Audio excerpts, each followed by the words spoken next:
Vamos a hablar acerca de un tema que ya lo habíamos estado profundizando hace 15 días y que necesitábamos pues poner algunas cosas más en claro, pues aportar nuevas cosas y mejor que nadie, nuestro amigo Byron Cruz. Él es licenciado en Educación y Promoción para la Salud.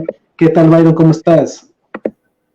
¿Cómo estás, Diego? Buenos días. Gracias entre amigos y conocidos por darme la oportunidad de poder conversar de nuevo, encontrarnos No, nuevamente. a ti muchas gracias. Sabíamos por ahí que hemos tenido algunos problemitas también de conexión y sabíamos que había por ahí alguna cosa, pero bueno, la hemos superado y te quiero oficialmente dar la bienvenida. Vamos a seguir hablando de violencia de género y, y vamos a ir puntualizando algunas cosas que teníamos pendientes al respecto, ¿no? ¿Cómo estás? Antes de eso, quiero preguntarte cómo estás, cómo has pasado estas semanas. He pasado a full, estoy brindando apoyo, como te decía, a una ONG y he estado bastante apoyándoles full en este entorno. También ya se acabó el año, ya estamos a las puertas de diciembre y justo en estas fechas hay un montón. Noviembre es el mes de todo, de violencia, discapacidades, un montón de temas sociales Sí. y de salud que se deben abordar, entonces estaba en todo este proceso. Oye, sí, y a mí diciembre no me gusta por eso. Sí, lo confesaré siempre, Gracias por diciembre preguntar. no es mi mes favorito, pero bueno. Oye, quedó pendiente un poco el tema de atención en violencia de género y queríamos saber cuáles son un poco las instituciones que deben tomar las riendas o la posta, y creo que toda la sociedad debería estar como alerta, pero ¿a quiénes compete legalmente, Byron? Bueno, como tú lo mencionas, Diego, sí, efectivamente es la sociedad en general, pero en el tema de violencia de género, la ley, como te mencionaba la ocasión anterior que conversábamos, la ley de erradicación de los casos de violencia hacia las mujeres y niñas es una ley horizontal. ¿Qué significa esto? Que involucra a todas las entidades públicas y las instituciones privadas, estableciendo algunos mecanismos a través de los protocolos. Es decir, que cada institución tiene que tener un protocolo interno que ya está estipulado desde la parte nacional de cada entidad en trabajo con esta ley, para que ellos hagan un ejercicio de acompañamiento. Ahora, de manera específica, existen algunas instituciones que nos brindan lo que son las medidas de atención en emergencia o las MAPIs que se llaman, y estas son, por ejemplo, la Junta Cantonal de Protección de Derechos, es la Intendencia de Policía, que pueden dictar medidas de atención o preventivas para restituir los derechos de las niñas, niños y mujeres que han sido víctimas de violencia. No sé si me logras escuchar, veo congelada tu imagen. Hola, como que se fue la conexión, no sé si me logras escuchar. Te escucho, Byron. Muchas gracias más bien por estar pendiente. Sí, No te sé si escucho. se cortó, si se escuchó. No, estoy bien, estamos bien, sí. Ya, perfecto. Te decía que dentro de las instituciones que brindan este soporte de atención, cuando una mujer, por ejemplo, coloca una denuncia, están las medidas de atención, que son medidas administrativas que se pueden dar para la restitución de los derechos en casos de violencia. Estas son la Junta Cantonal de Protección de Derechos, la Intendencia de la Policía. También existen las acciones dirigidas a la parte judicial, es decir, que cuando alguna de esas instituciones conoce de los hechos, tiene que poner en conocimiento a su vez de las otras entidades para hacer el acompañamiento y la restitución de los derechos. Ya,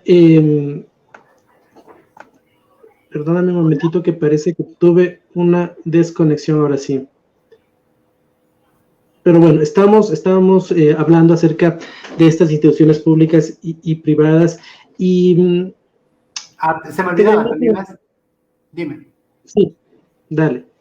Te decía que se me olvidaba que obviamente dentro de la ley y dentro del protocolo general que existe, el paraguas este del que hablábamos, todas las organizaciones no gubernamentales que brindan un soporte, una ayuda o una atención dirigida hacia temas de mujeres o el área social también son organismos de recepción de notificaciones o de denuncias, ¿no? Entonces, ahí también está lo que hablábamos acerca de la notificación única de casos de violencia o de graves violaciones de los derechos humanos que está siendo aplicada por las instituciones, digámoslo así, las más grandes del país, que son el Ministerio de Salud Pública y el Ministerio de Educación, que por lo general son las que receptan mayor cantidad de denuncias como instituciones públicas, pero como te decía anteriormente también, todas las entidades, el gobierno tiene que generar la capacidad de que sus funcionarios puedan resolver este tipo de situaciones, receptarlas y saber cómo manejarlas. Entonces, ahí vemos también la responsabilidad del Estado como tal, no solamente el crear una política, sino crear capacidades instaladas. Y al respecto, queremos que sea bastante informativo este segmento tuyo, y para que la gente pueda entender y se vaya con la memoria las cosas que puede pedir. En ese sentido, ¿qué servicios o productos de salud, por ejemplo, debería recibir una víctima de violencia cuando llega a un centro de salud, cuando llega a un hospital? ¿Qué debe buscar o qué debe exigir que se le brinde? Ya, lo primero que se tiene que hacer cuando una persona llega a un servicio de salud o de algún centro de atención es tener un equipo multidisciplinario para poder atender esta situación. Recordar que al menos en el caso de la violencia sexual tiene que ser atendida como una emergencia, como si de una persona con una fractura de hueso abierto o expuesta, una fractura expuesta, se tratara. Entonces, el protocolo nos dice que tiene que ser atendida como una como una emergencia, y el equipo multidisciplinario tiene que tener la capacidad de brindar, lo primerito que tiene que hacer es la contención emocional.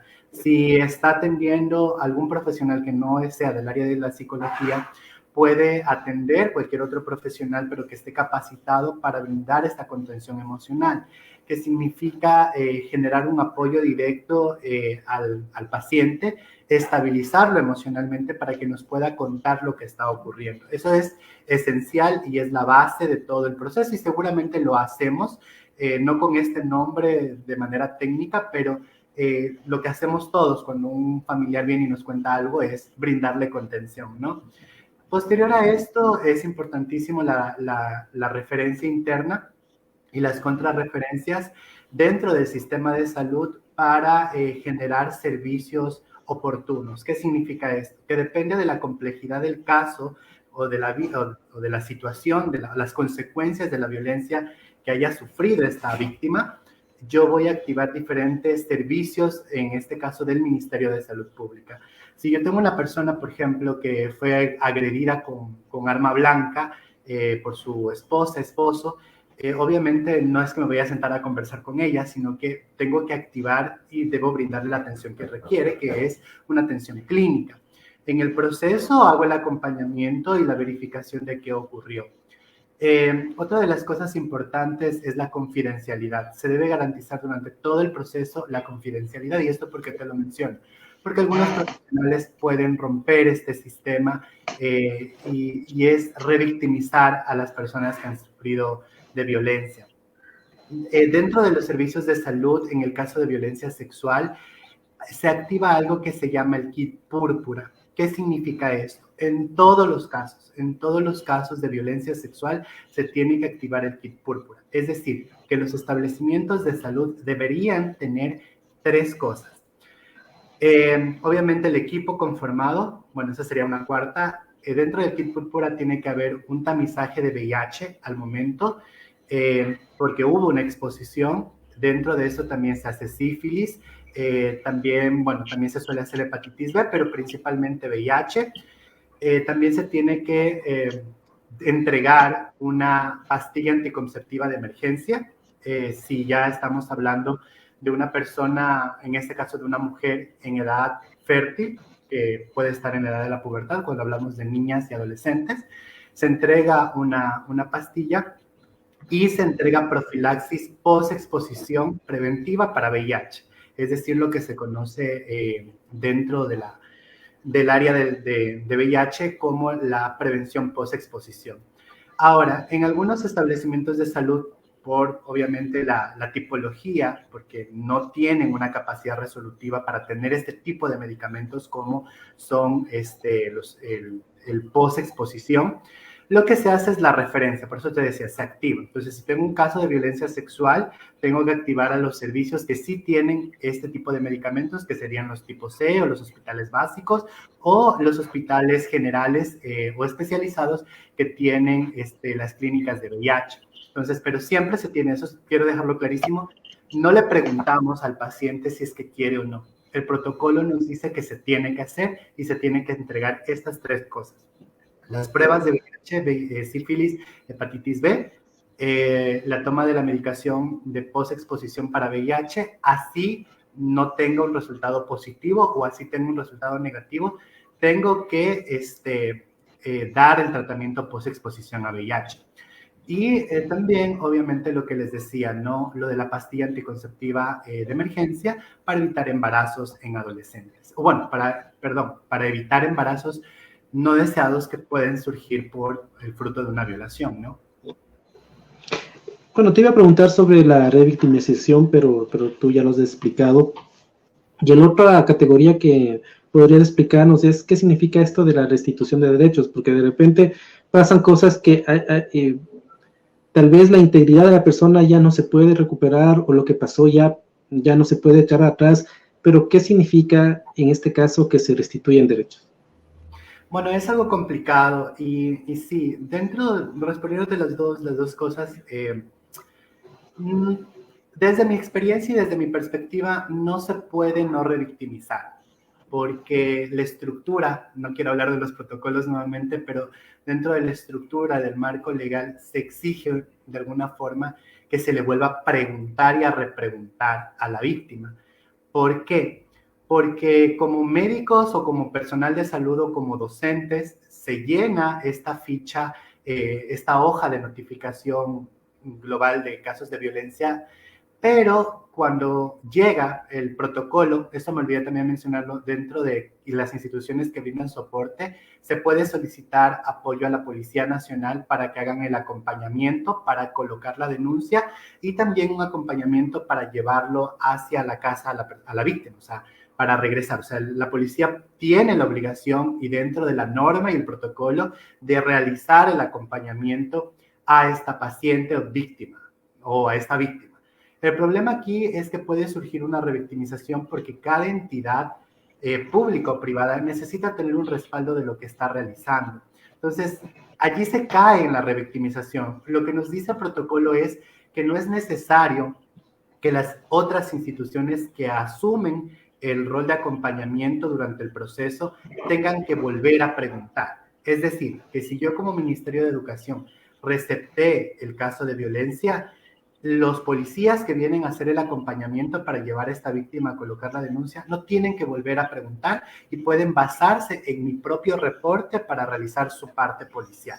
Pero eso no ocurre, porque en el traslado el policía le vuelve a preguntar, llega a la institución judicial, se le vuelve a preguntar. Entonces, como te decía, existe esta barrera y aparentemente siempre existe revictimización. Ahora, en el tema de la restitución de los derechos, dependiendo del tipo de violencia, todas las instituciones que te mencionaba anterior, las que se involucran en el MAPIS, tienen que activar diferentes mecanismos administrativos. Dentro de esto, por ejemplo, una de las medidas de restitución de derechos es separar al abusador o al violentador o al presunto violentador del área cercana a la víctima, es decir, que se dicta una boleta de alejamiento o se dicta una medida de protección para proteger a la víctima, valga la redundancia, del posible victimario, ¿no? Otra de las cosas que una medida de restitución es que no puede ser denunciada si es que tú colocas una denuncia de violencia de género. O sea, no te pueden meter a la cárcel por denunciar una violencia de género por intimidación, por ejemplo.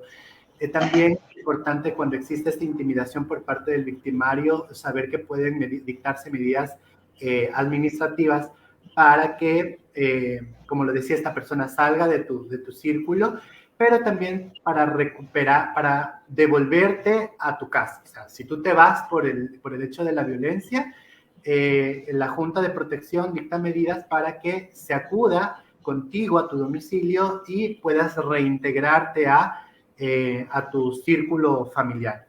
Otra de las medidas de restitución de derechos es el tema de atención en salud, de inclusión dentro del sistema educativo y de todos los servicios que brinda el Estado, ¿no? Es decir, que el Estado está garantizando la restitución, brindándote todos los servicios. Y aquí es importantísimo mencionar que las niñas, niños y adolescentes que han sido víctimas de violencias feminicida o femicida, actualmente pueden acceder a un bono por ser víctima de violencia feminicida.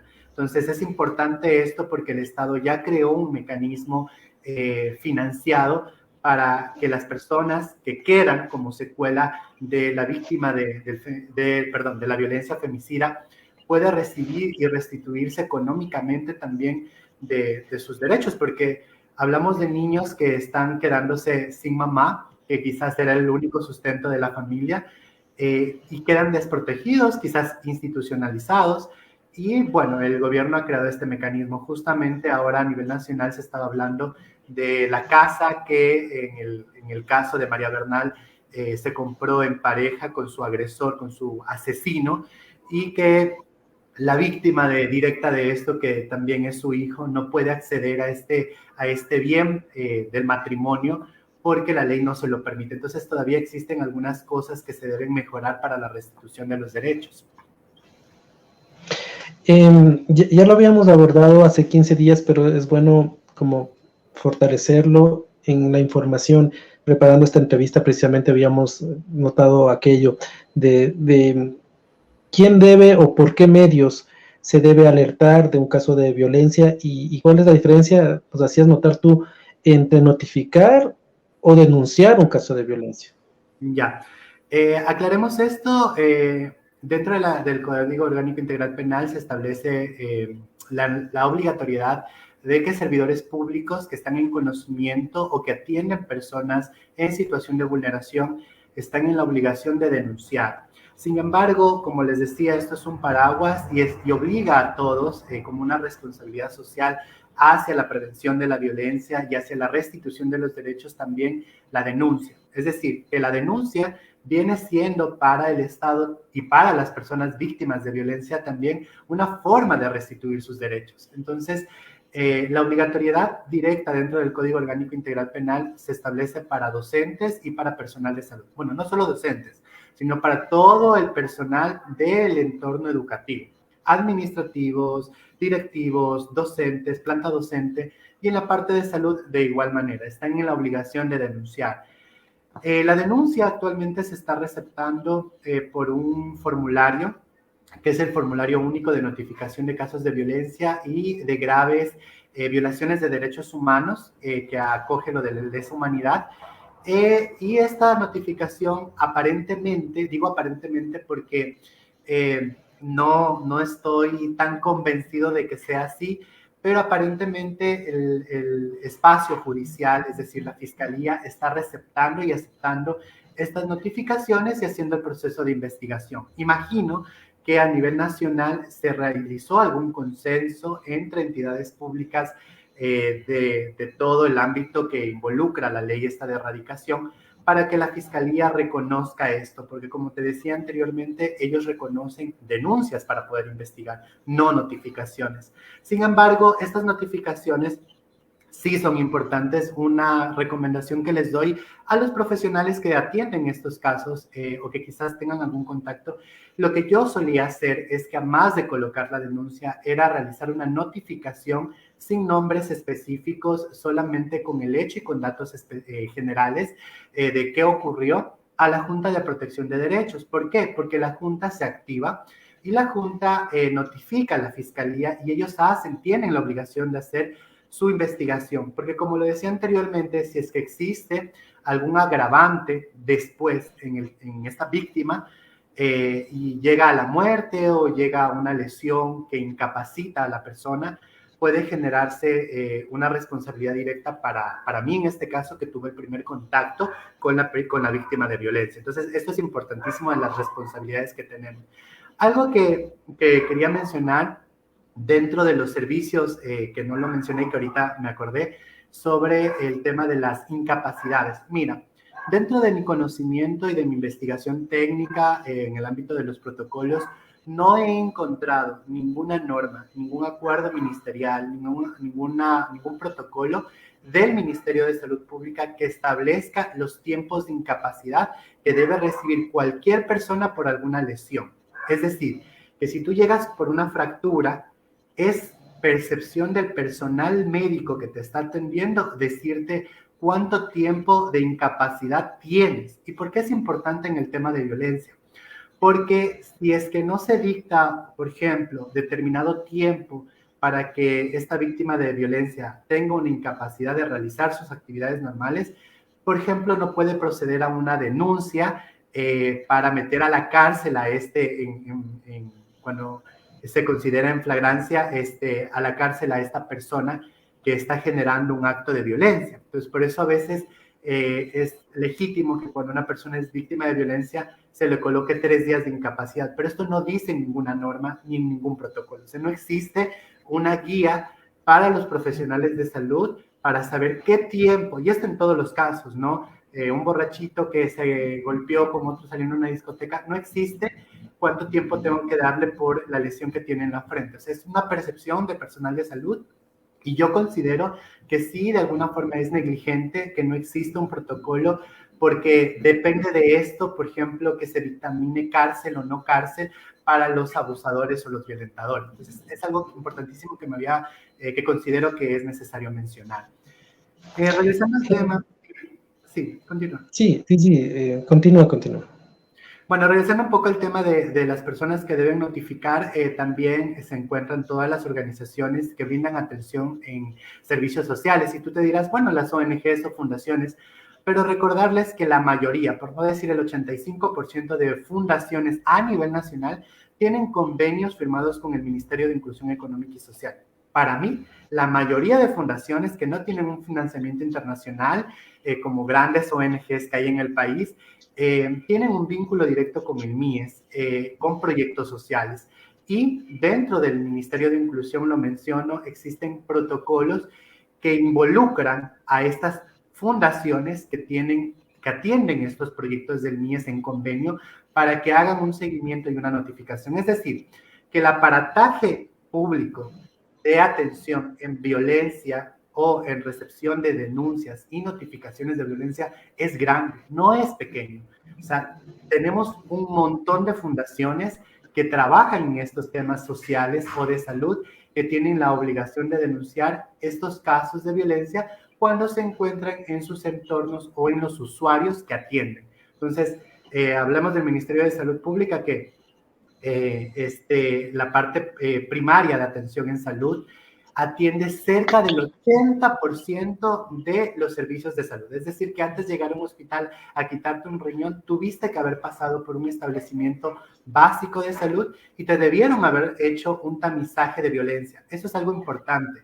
Dentro de los servicios de salud se tiene que siempre hacer un tamizaje de violencia, es decir, verificar si es que en algún momento de tu vida has sufrido de violencia o si la estás sufriendo, es necesario identificarlo para poder notificar. Entonces, nos dice la norma, nos dice en el protocolo que cuando tú atiendes por un dolor de barriga, tienes que preguntar en qué tiempo. Es una incongruencia de la estructura del protocolo, pero se tiene que, cuando existen indicios de una violencia, por ejemplo, te pongo un caso, me llega una persona con un dolor estomacal, pero noto que tiene un moretón en la frente, un moretón en el rostro, o que cuando le estoy examinando el vientre, le toco, por ejemplo, por aquí, y noto que siente otro dolor físico. Entonces, es un indicio que puede haber una lesión o por violencia física. Entonces, ya depende también de la experticia y del entrenamiento que tengan los profesionales de salud, y por eso en un inicio mencionaba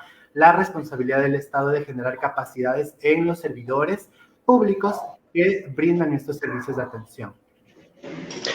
Ya nos has explicado muy bien quienes están en la obligatoriedad de generar estas denuncias. Pero ¿qué pasa si en una institución o pública o privada o en otros ámbitos tú te enteras de un caso de violencia?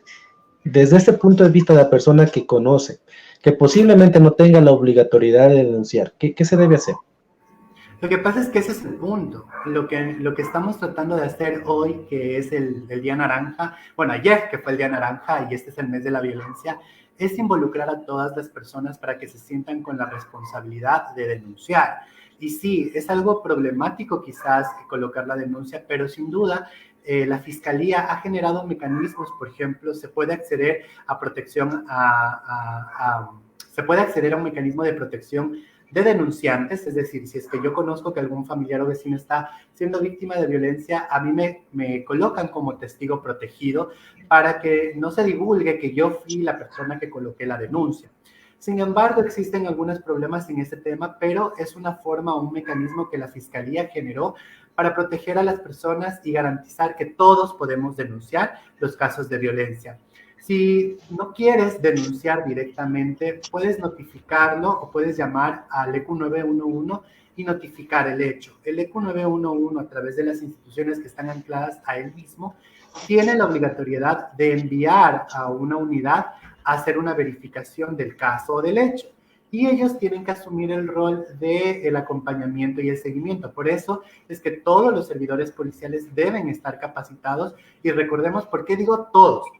Porque en un inicio, todos los servidores policiales podemos revisar la estructura orgánica de formación de la Policía Nacional y ellos todos pasan por policía comunitaria. ¿Qué significa esto? Que cuando se gradúan, los mandan a las comunidades. Y dentro de este trabajo que ellos van a hacer, iniciándose como policías, tienen que recibir capacitaciones y formación específica en qué hacer en temas de atención de violencia intrafamiliar o de violencia de género en general, porque son casos muy comunes. Entonces, por lo general, las personas o las instituciones que tienen el principal contacto con las víctimas de violencia es la policía, porque salud llama a Policía Nacional, porque educación llama a Policía Nacional, todo el mundo llama a policía. Entonces, necesitamos sensibilizar a esta institución estructuralmente mayormente de hombres que necesitan sensibilizarse hacia esta realidad. Te comento por qué, rápidamente, una anécdota. Yo tuve el caso de una persona víctima de violencia física que fue violentada por un policía y ellos vivían dentro de estos condominios que son de policías, que solo viven policías, y el problema fue que ella fue violentada dentro y me llamó a mí a pedirme auxilio y era en otra ciudad, en otra provincia del país. Y yo no sabía qué hacer porque yo estaba en otro lugar y no sabía cómo activar la red de atención o de apoyo. Por suerte, tenía algunos contactos con esta provincia en la unidad judicial y en la unidad de policía de la DIMAPEN y yo lo pude activar. ¿Qué es lo que ocurrió? Esto, miren, esto nunca se viralizó ni nada por el estilo, pero son cosas que pasan y son muy recurrentes. No dejaban que la policía ingrese al condominio para apoyarla y sacarla del lugar. Y no le permitían salir. Lo que ocurrió es que uno de estos policías, bueno, no voy a hacer que se ahonde en el tema porque por pedido de la víctima dijo que ya no, pero habló con la víctima, con esta chica, y le dijo que, mire, estas cosas pasan dentro del matrimonio, no haga este problema, le pueden dar la baja, conversen, etcétera, etcétera, etcétera. Y cuando llegaron los policías de la unidad policial a hacer el apoyo, el acompañamiento, por la llamada telefónica que hubo, se sentaron a conversar con los otros policías de allí y no la dejaban salir, la tenían allí. Entonces, me tocó llamar a la junta y me tocó llamar a una persona que conocía dentro de la unidad judicial para que haga el apoyo y el acompañamiento.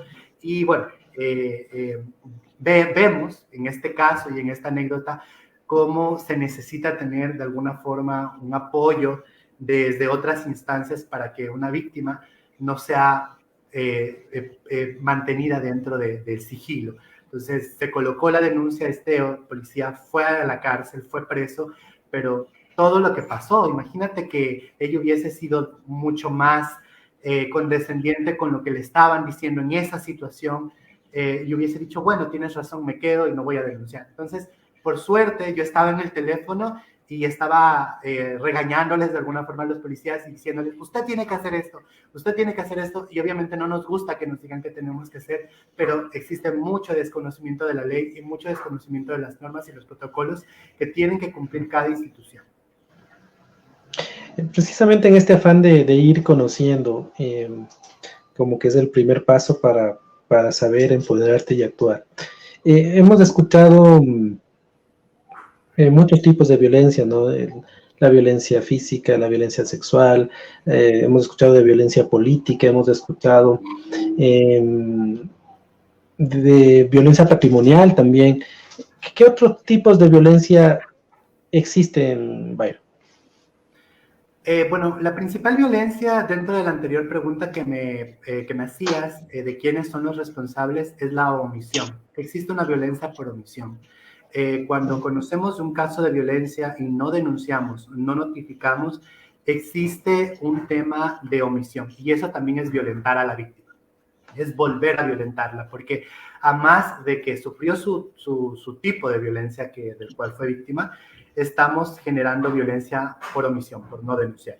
Ahora, existe una violencia que me gusta hablar muchísimo, que es la violencia obstétrica, a la cual se enfrentan todas las mujeres que están gestando, que están embarazadas. ¿Y a qué se refiere la violencia obstétrica? Bueno, la violencia obstétrica de manera general son todas las discriminaciones o las barreras que se colocan para acceder a los servicios de salud o los servicios de atención pública o privada para una persona que está embarazada. Pero existen algunas características muy específicas de reconocer cuando una persona es víctima de violencia obstétrica. Por ejemplo, que se le niega el servicio o la atención por su etnia, por su raza o por su condición social o cultural. Y hablo de esto porque cuando una paciente embarazada llega a recibir a un servicio de salud, de maternidad o no, su atención, no es necesario que ella no use su ropa tradicional. Y hablo específicamente de las mujeres indígenas. Obviamente en Riobamba tenemos el hospital intercultural, pero en otros países, en otras ciudades del país no tenemos esto, pero sí tenemos una norma de inclusión intercultural que permite que las mujeres embarazadas puedan dar a luz y puedan recibir los servicios obstétricos con su ropa, cuando esta ropa está limpia, higienizada y todo lo demás. Es decir, se respetan las condiciones culturales de la paciente y esta es una forma de no violentar a la mujer embarazada. Otra de las formas de la violencia obstétrica son las prácticas innecesarias durante la labor de parto o durante la atención intraparto. ¿Qué significa esto? Que cuando el profesional de salud está atendiendo a la mujer en parto, ya está pariendo, no es necesario, por ejemplo, que se coloque oxitocina para acelerar el proceso de parto. No es necesario que se haga, por ejemplo, maniobras innecesarias. ¿Has visto estas fotos o videos donde los médicos se le suben en el vientre a la mujer embarazada para presionar, para agilizar el proceso o manejar la fuerza en la labor de parto? Eso no es necesario y es considerado violencia obstétrica. Otra de las formas de recibir violencia obstétrica es cuando no hacen el proceso del apego seguro o el apego inmediato del recién nacido hacia la madre. Ese es un derecho de la madre de ver a su recién nacido y de recibirlo, y de la lactancia materna exclusiva y absoluta cuando no existe alguna condición clínica que lo impida. Ni siquiera en VIH, dentro de las recomendaciones se establece eso, pero ni siquiera en VIH se debería prohibir el tema de la lactancia materna. Y otra de las consideraciones de violencia obstétrica en la atención del parto es realizar el corte del periné, sí, lo que se conoce como la episiotomía. La norma internacional obstétrica nos dice que no se considera violencia cuando el corte que se realiza, y voy a explicar rapidísimo esto, cuando el corte que se realiza en el periné para que salga el bebé no pasa de los 3 puntos de sutura. Si es que yo tengo un corte mayor o más grande de 3 puntos de sutura, significa que ya existió una mala valoración obstétrica, ginecológica para atender el parto, que no hubo una buena valoración y obviamente que no hubo un buen acompañamiento durante el proceso de embarazo para garantizar que la mujer pueda parir por parto normal. Ahora las obstetras o los ginecólogos nos dicen, lo que pasa es que yo voy a garantizar el parto natural y si tengo que hacer una episiotomía, pues la voy a hacer para no hacer una cesárea. Pero el problema es que se ha hecho varios estudios y se reconoce que muchos profesionales cortan el periné para facilitar el proceso de parto y no porque es una necesidad directa y no es una necesidad para la paciente, sino es una facilidad y es una practicidad del profesional para recibir el producto del embarazo mucho más rápido. Entonces, la episiotomía es el corte que se hace, es el corte fisiológico que se hace desde el canal vaginal hacia un lado del ano, ¿sí? De manera longitudinal, para que se aperture mayormente el canal vaginal y el bebé pueda salir cuando no tiene estrechez en el canal de parto. Entonces, eso también se considera violencia obstétrica. Una consideración más de violencia obstétrica es el hecho de no permitir que se alimenten o que tomen bebidas claras, es decir, nada de remedios o de cosas preparados con alcohol dentro del proceso de dilatación. Antes del parto se tienen las pacientes haciendo ejercicios de respiración y eso porque ya están iniciando la labor de parto, se las mantiene en sala de dilatación y aquí sí se les permite comer o tomar bebidas. Ahora los profesionales dirán, pero bueno, o sea, debe haber un tema de asepsia para el parto. No es necesario. La norma y el protocolo nos dice que para evitar la violencia obstétrica no se tiene que practicar enemas, es decir, lavados intestinales antes del parto, y tampoco es necesario realizar un rasurado de la parte del monte de Venus, de la vulva de la mujer para atender el parto. No es necesario hacer todas estas maniobras, tampoco es necesario colocar sueros. Yo he ido con algunas personas al IES, con mujeres que van a parir, y lo primero que hacen es mandarles vía intravenosa. O sea, no hay necesidad, la mujer está estable, está perfectamente bien, pero les mandan vía intravenosa, quieran o no quieran, les mandan vía. O sea, eso es violencia obstétrica porque se está haciendo, para resumirlo, Diego, la violencia obstétrica significa las limitaciones y las barreras al acceso a los servicios de salud u otros servicios de atención social y también las violaciones o el uso de prácticas innecesarias en la atención del embarazo y el parto. Y del embarazo me refiero que, por ejemplo, las mujeres deberían tener una información y educación de cuáles son los riesgos del embarazo que pueden tener, que les puede llevar a la muerte o algún proceso incapacitante. Entonces, todas estas cosas son violencia obstétrica. ¿Qué otros tipos de violencia como que tú consideras que no son tan conocidos? No es muy abordado, por ejemplo, la violencia estética. Existe un artículo dentro de la Constitución que establece la libertad estética. Si no estoy mal, me parece que es el artículo 21 de la Constitución que establece la libertad estética. ¿A qué se refiere esto? Que ninguna institución, por parámetro específico, debería prohibirnos cómo vernos o cómo manifestarnos o expresarnos. Y esto te lo digo por experiencia propia. Tú me ves con tatuajes, con algunas cosas, y en alguna institución pública para la que trabajé se me quiso prohibir esta representatividad. Entonces, obviamente cada institución tiene su norma y su protocolo su línea de marca, digámoslo así, su manual de marca de cómo tienen que presentarse los profesionales para trabajar, pero en ninguna parte te dice que debes ir con el cabello así o de alguna manera o etcétera. Por eso es que en las instituciones de educación ya no se limita el uso de cabellos pintados, de maquillaje y de estas cosas, porque este articulado de la Constitución garantiza este derecho a la libertad estética, que yo puedo vestirme. ¿Por qué? Porque se considera parte fundamental de la expresión de la personalidad y de la sexualidad.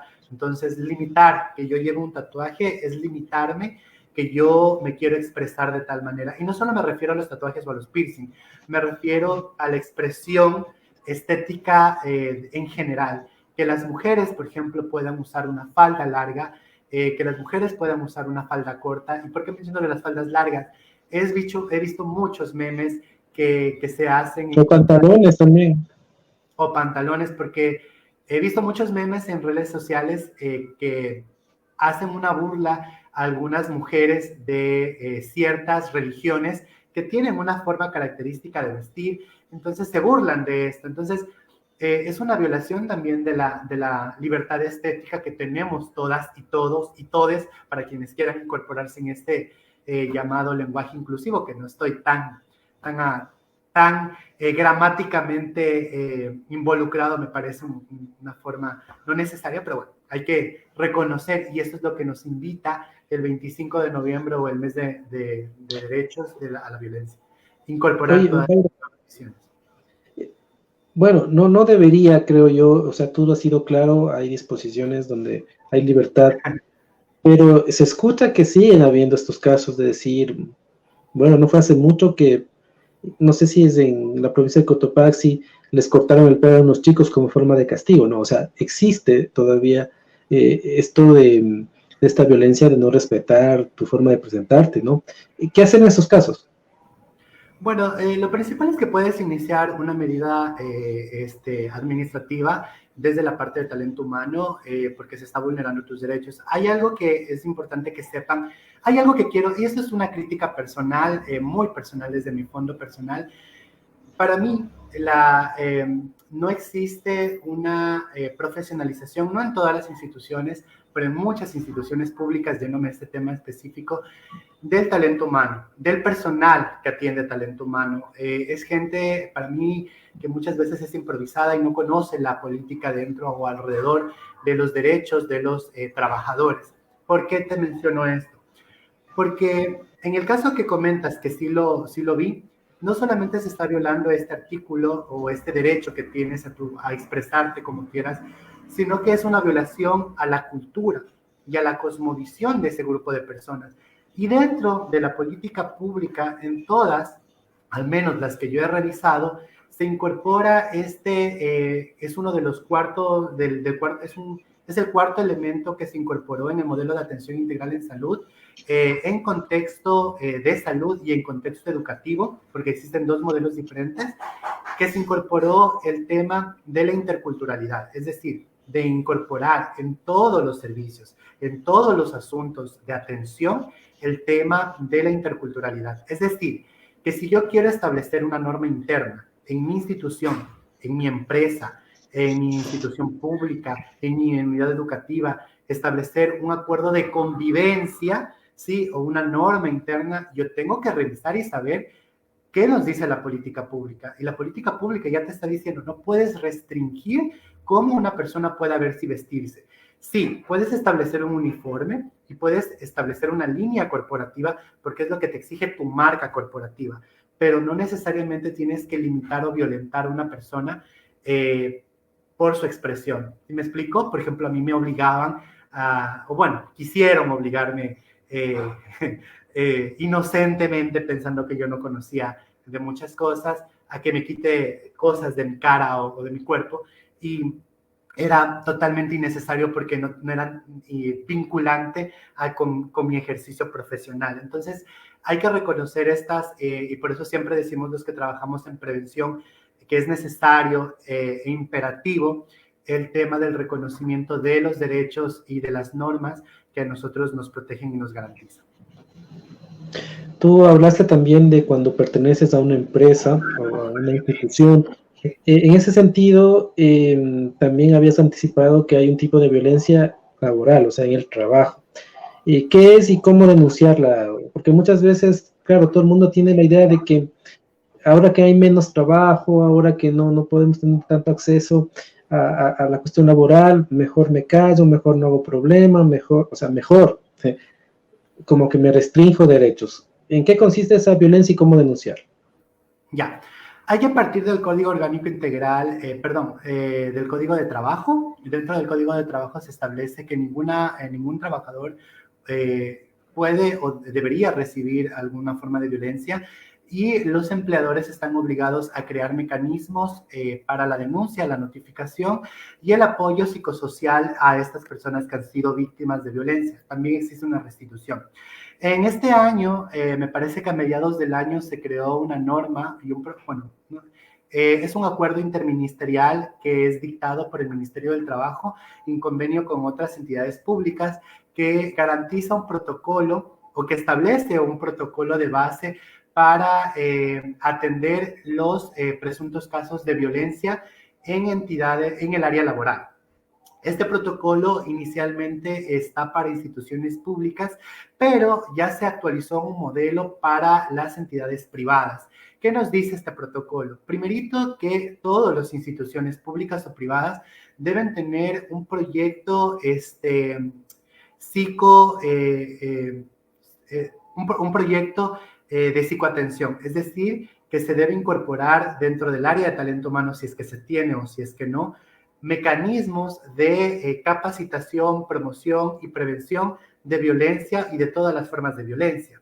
Entonces, el código orgánico de los trabajadores o del trabajo obliga a que las entidades públicas y privadas realicen este tema de capacitaciones y que tengan un equipo.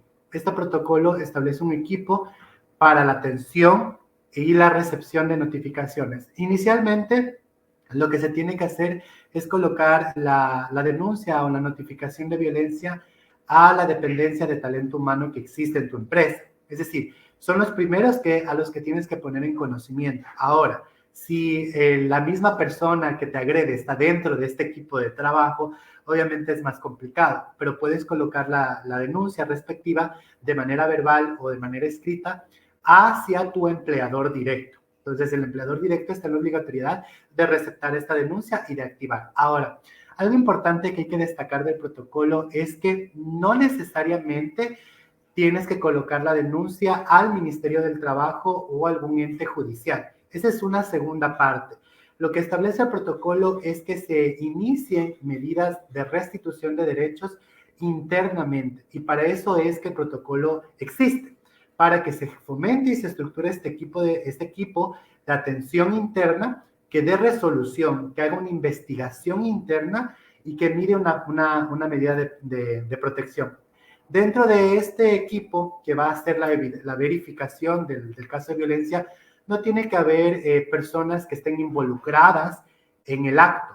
Es decir, la esposa del agresor que trabaja en la misma empresa o que haya intereses de por medio con el agresor, ¿ya? Entonces se hace esta investigación interna, se pregunta, por ejemplo, si es que el violentador o quien ejerce el acto de violencia, cómo es su comportamiento durante todo el tiempo de trabajo en la empresa. Y es importante denunciar por qué.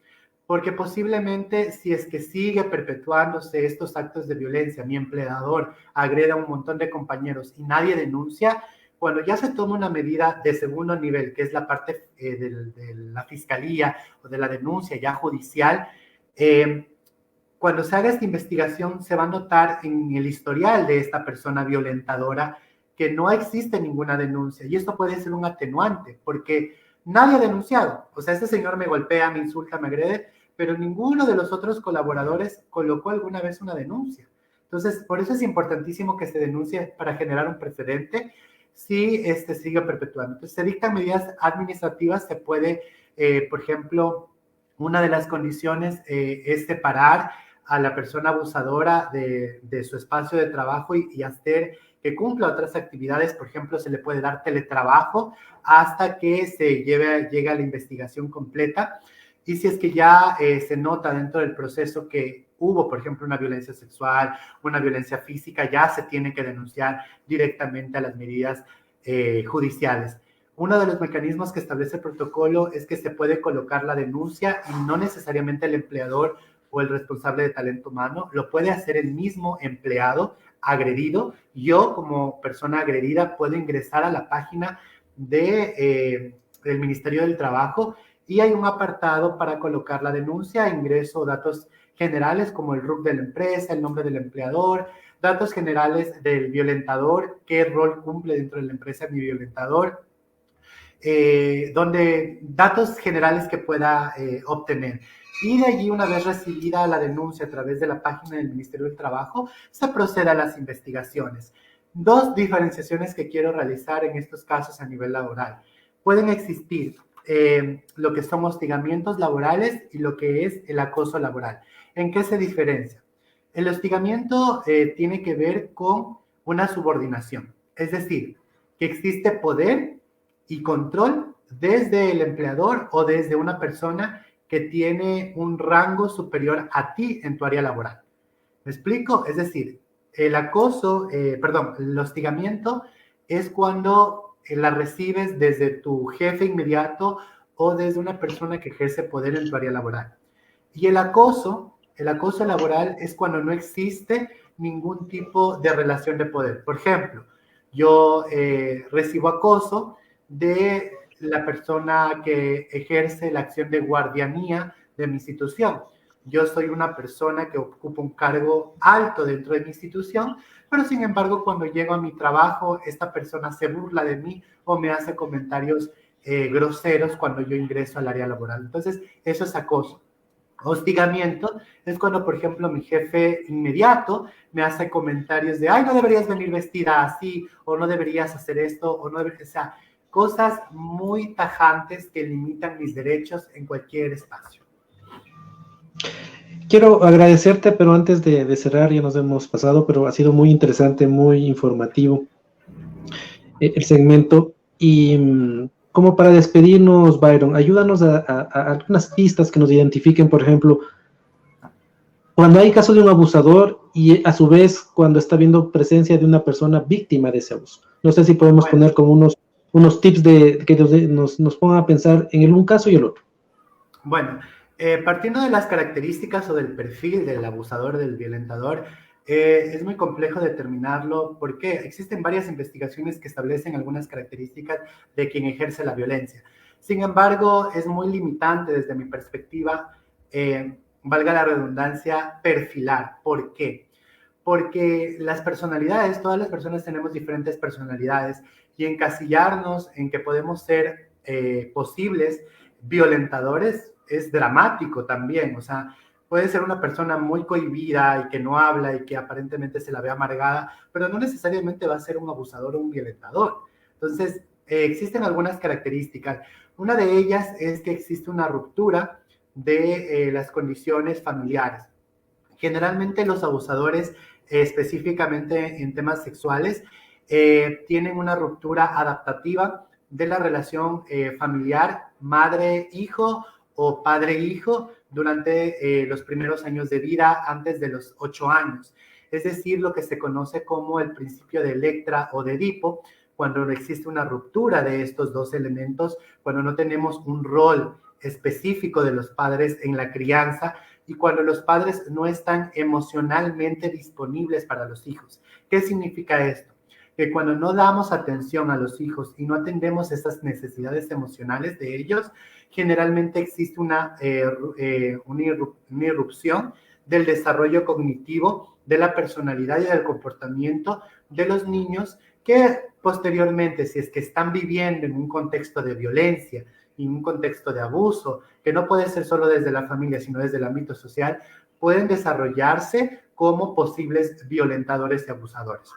Entonces, generalmente el perfil es que tengan estas características de ser víctimas de violencia también, y no solamente de una violencia familiar o intrafamiliar, sino de una violencia estructural. A eso se refiere estructural, que reciben violencia del Estado, de la parte pública, etcétera, que no reciben servicios, que no reciben educación.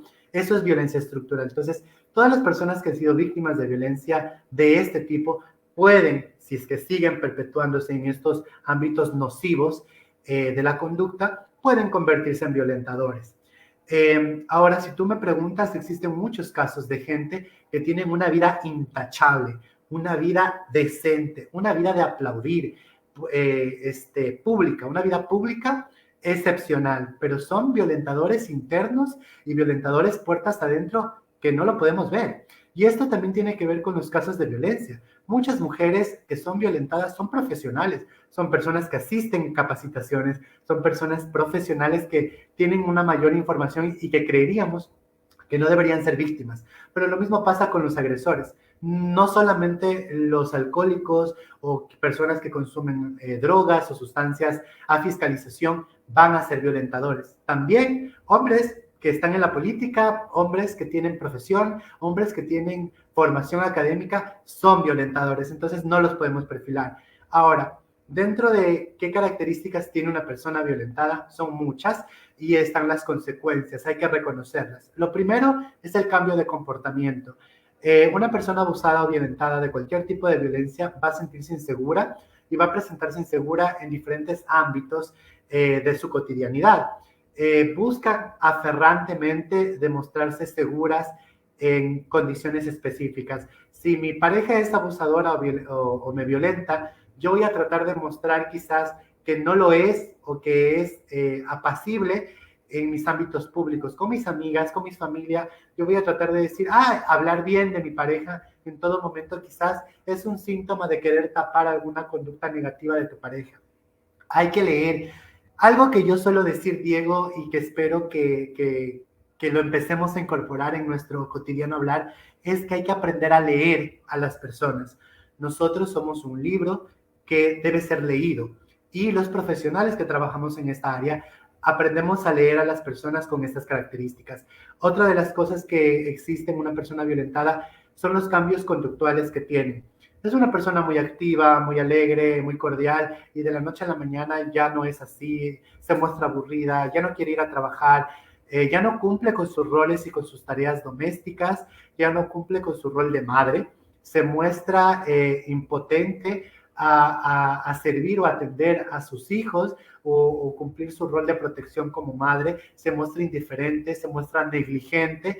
Cuando vemos una madre o un padre que quizás no asiste a las actividades escolares o no presta atención cuando llamamos la atención de que algún niño también puede ser víctima de violencia y vemos que no existe una atención directa de los padres, puede haber también allí un acto de violencia intrafamiliar y mucho más cuando el niño o el adolescente del círculo escolar que identificamos con un problema de bajas calificaciones, etcétera, etcétera, que también son consecuencias de la violencia, puede estar rodeada de una madre que también está sufriendo violencia o de un padre que lo puede estar sufriendo.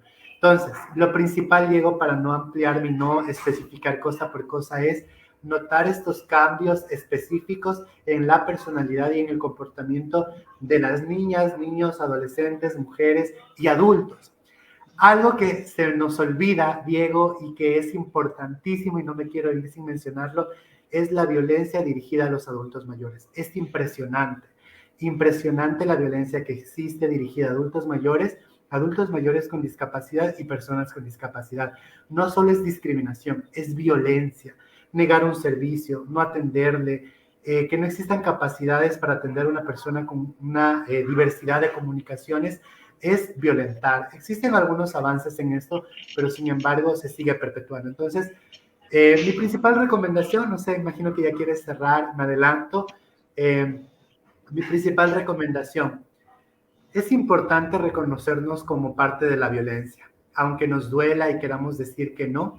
En algún momento hemos compartido un meme que violenta a una mujer obesa, a un hombre obeso. Hemos compartido un meme que violenta a las personas de la diversidad sexual y lo tomamos como un chiste, como una broma y olvidamos el poder mediático que tenemos. Es importantísimo que cuando seamos personas públicas, y hablo de docentes, de maestros, de médicos, de personas que tienen una actividad comercial, una actividad educativa, una actividad profesional, que reconozcamos nuestros espacios públicos, nuestros medios, nuestras redes sociales como un mecanismo de comunicación que puede ser violentante. ¿A qué me voy con esto? Cuando yo les obligaba de alguna forma, violentando sus derechos también a los profesionales que trabajaban conmigo, a compartir mensajes positivos en sus redes sociales, me decían, son mis redes personales y yo sé lo que comparto y no me pueden obligar a compartir este tipo de mensajes. Hay que entender que cuando estamos vinculados al trabajo estructural en contra de la violencia que la ley nos obliga, debemos incorporarnos también, porque cuando tú publicas una foto con tu chaleco del Ministerio de Salud, con tu chaleco del Ban Ecuador, con tu chaleco del Banco Pichincha o de lo que sea, estás mostrándole a la gente que tienes en tus redes sociales que perteneces a esa institución y que sientes pertenencia a la institución. Es decir, que eres vinculante a sus normas, a sus leyes y a lo que ellos quieren hacer como empresa. Entonces, si la ley nos dice que todas las instituciones tienen que acoplarse dentro de la prevención de la violencia de género, tú también lo tienes que hacer. Entonces, no publiques cosas que te vinculen a tu espacio de trabajo si es que no quieres generar un espacio productivo de responsabilidad hacia la comunidad y hacia la sociedad. Entonces, es lo que les quiero transmitir, es una responsabilidad de todos y reconocernos como parte del cambio y de la posibilidad. Y que estos espacios, Diego, no sean cortos, que no sean esporádicos, que no sean por temporalidad, que no sean como mi cumpleaños que llega un día y se acabó. Estos espacios se tienen que seguir fomentando. Me duele mucho que se le brinde 30 o 40 minutos a temas deportivos en medios de comunicación nacional con un impacto tan relevante que tienen estos medios cuando debería estos espacios generar la oportunidad para el reconocimiento de las necesidades, que muchas veces pueden ser aburridos, pero si no empezamos a establecer estos temas en la mesa pública de diálogo y de discusión, ¿cómo entonces esperamos tener un cambio? Bueno, con eso quiero agradecerte por haber profundizado acerca de la violencia. Lo habíamos estado hablando hace 15 días y hoy creo que ha sido bastante productivo el haber concluido. Es el tema, como hemos dicho, siempre es amplio, pero ya nos va quedando cosas en la cabeza muy importantes acerca de la violencia y sobre todo esto del final. Creo que todos somos parte de la violencia, somos violentos en nuestros espacios.